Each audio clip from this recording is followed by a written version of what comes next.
मला शिरसावला इकडं तिकडं मला पण सासरवाडीला जायला बरं पडेल, जाताना अडथळा येणार नाही.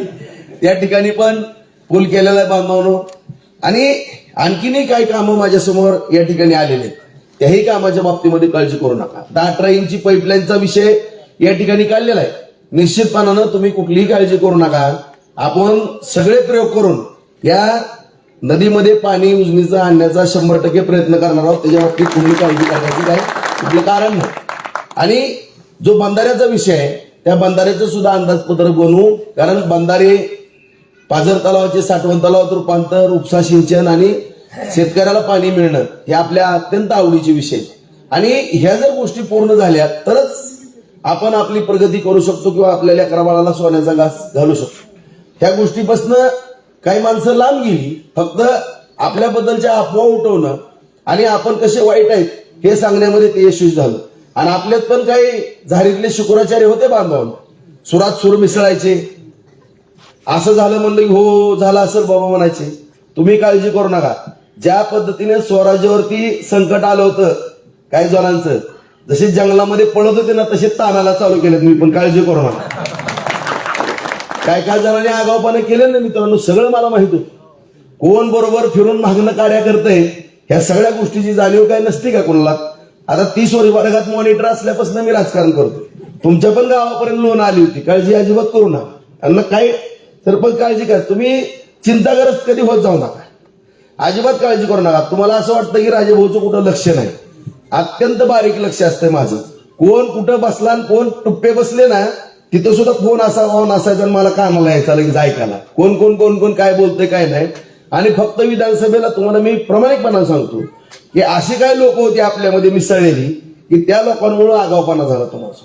आपल्या सर्वसामान्य जनतेच्या डोक्यामध्ये थोडा एक वेगळं विष घालवण्याचा प्रयत्न त्या ठिकाणी केलेला बांधव.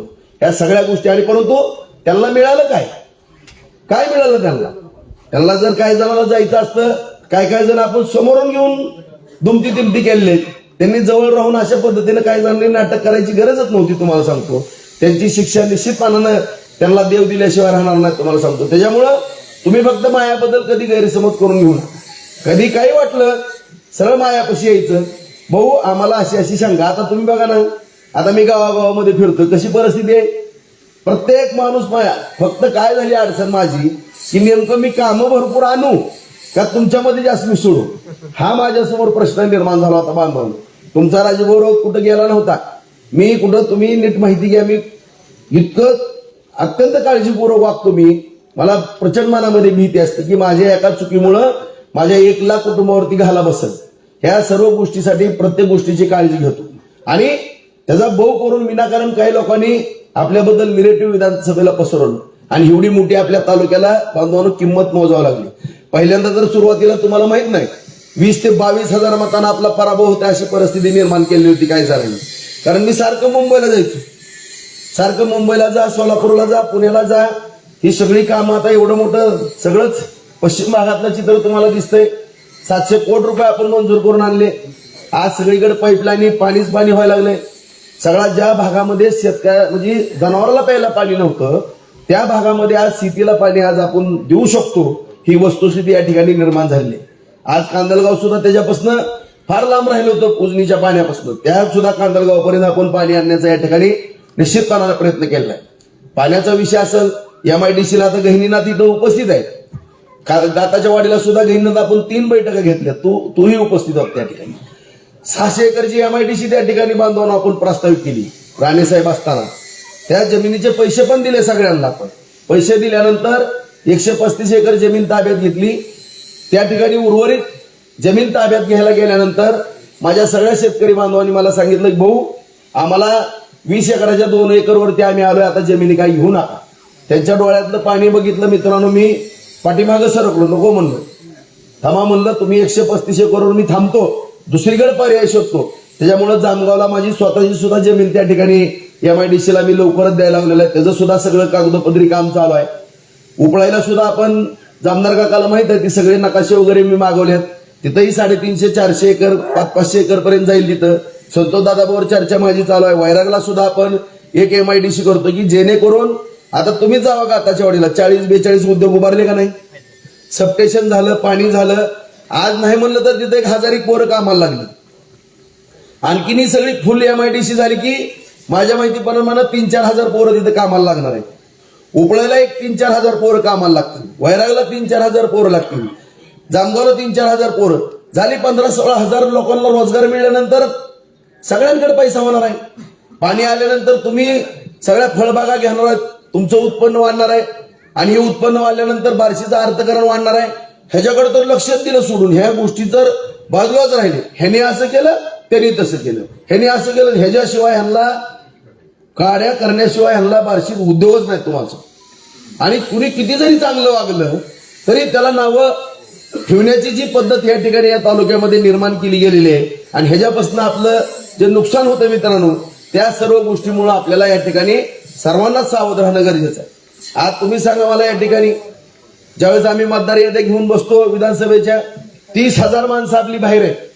पिंपरी चिंचवड, चाकण, ठाणे, गुजरात, आंध्र प्रदेश, मध्य प्रदेश, दिल्ली या सगळ्या भागामध्ये आपली माणसं जगण्याकरता बाहेर गेलेत. ही काय भूषण गोष्ट आहे का आपल्याला? ही चांगली गोष्ट आहे का? आज ती माणसं तिथं पिंपरी चिंचवडला, अख्ख्या मराठवाड्यातलं माणसं तिकडं, सोलापूर जिल्ह्यातलं माणसं तिकडं, तिथं पण ओव्हरपूल व्हायला लागलेला आहे. माणसं पाठवणार किती आपण दुसरीकडे? शेवटी आपल्याला सुद्धा आपल्या इथंच उद्योग निर्माण करणं, आपल्या शेतीचं उत्पन्न वाढवणं, ह्या सगळ्या गोष्टी आपल्याला या ठिकाणी करणं गरजेचं आहे. कुठल्या बाबतीमध्ये आपण थांबलो सांगा? साधं जरी काम सांगितलं तर 1 सेकंदात होईच माणूस. नाही हा माझ्याकडनं आता सुद्धा मला यादी दिली, त्याची काळजी करू नका. नाही हा माझ्या तोंडात शब्द नाहीच. कारण जर या ठिकाणी होणारच असेल आणि आपण जर प्रयत्न केले, प्रयत्न करायला काय लागतं? प्रयत्न केल्यानंतर यश हे मिळतच असते. त्याच्यामुळे प्रयत्न करणं माझं काम आहे. शेवटी ह्या तालुक्याचं नशीबवान तालुका आहे. प्रत्येक गोष्टी या ठिकाणी आपल्याला प्राप्त झालेल्या आहेत. आता साधं ही गावातला विषय झाला, पाण्याचा MIDCचा आहे.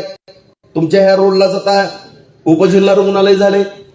आज प्रत्येकाच्या कुटुंबाकडे 1-2 लाख रुपये जर एखाद्या ऑपरेशन गेलं तर ते कुटुंब अडचणीमध्ये येते. त्या ठिकाणी 125 लोकांचा स्टाफ राहणार आहे, 25 डॉक्टर राहणार आहेत कार्यालयात. CT scan machine, MRI machine, सगळ्या ब्लडचे सॅम्पल, सगळं पूर्ण तपासणी त्या ठिकाणी होणारा अद्ययावत हॉस्पिटल आपण त्या ठिकाणी शासनाच्या माध्यमातून ग्रामीण रुग्णालयाला उपजिल्हा रुग्णालयाचा दर्जा त्या ठिकाणी दिलेला आहे. 100 कोटीचं हॉस्पिटल आहे.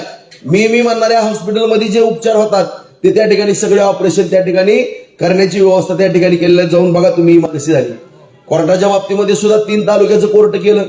ITच्या बाबतीमध्ये सुद्धा आपण त्या ठिकाणी ITला प्रगती पथावरती नेऊ. आता अण्णा म्हणले भाऊ त्या बायपासला रोड एवढा फास्ट चांगला झालाय की वाहनच फास्ट. आता रस्त्यावरती गतिरोधक करणं म्हणून मागणी यायला लागली. पहिले रस्त्यात खड्डे होते म्हणून मागणी असायची अण्णा.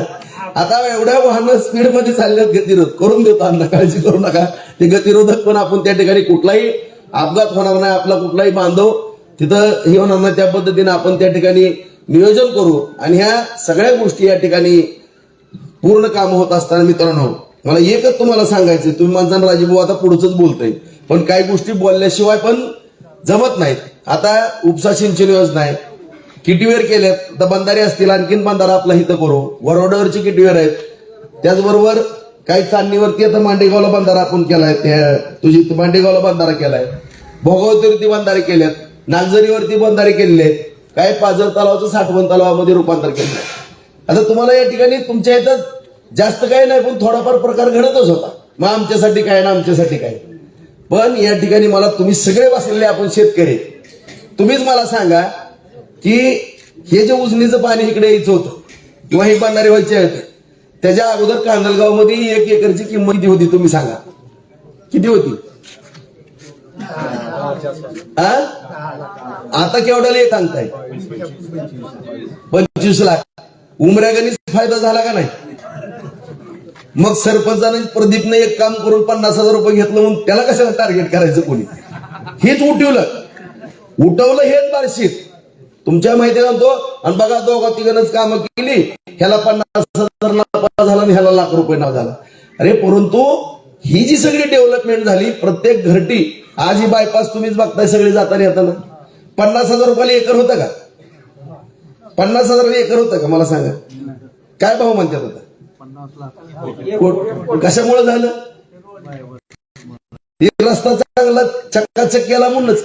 आता अजितदादाच्या विष्णूचं गाव आहे, काय दादा तिकडे परिस्थिती केवढ्याला होता माळा आपला? मी लहानपणी कुळवायला यायचो अण्णा बरोबर, 1000 रुपये एकर माळा होता. आता काय भाव झाला? कुठे गेला? तिथं कोटी रुपये भाव झाला का नाही? अरे प्रत्येक शेतकऱ्याच्या जमिनीची किंमत वाढावी ह्याकरता तुमच्या राजाभाऊ राऊतनं पायाला उलटे गोळे येईपर्यंत मंत्रालयामध्ये हेलपाटे घातल्या आणि तुमच्या राजाभाऊ राऊतला बदनाम करण्याचा प्रयत्न कालच्या निवडणुकीमध्ये केलाय. कारण ह्यांना वाटत होतं की ही जर माणसं पैसेवाली झाली तर आपल्याला आपल्या हातात कधीच सत्ता राहणार नाही. त्यामुळे हे वाईट कृत्य या तालुक्यामध्ये करत होती. मला भरपूर बोलणार आहे, मी आणखीन तुम्हाला सांगतो, भरपूर या ठिकाणी बोलणार आहे मित्रांनो. मला पुढं आणखीन बरंच बोलायचं, काय काय कटकार असताना करायची, काय काय नाही. अरे जीवाशी सुद्धा खेळायला ही माणसं निघालेली होती. आपल्याला तुम्ही बघितलंय सगळ्यांनी, तरी सुद्धा आपण अत्यंत काळजीपूर्वक त्या ठिकाणी वागलेलो आहे. भविष्यातही आपल्याला चांगलं काम करायचंय.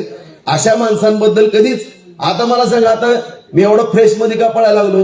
सगळ्यांच्या मनातला गैरसमज निघून गेला. 18 ते 35 वयोगटातलं पोरगच जवळ येत नव्हतं माया विधानसभेत.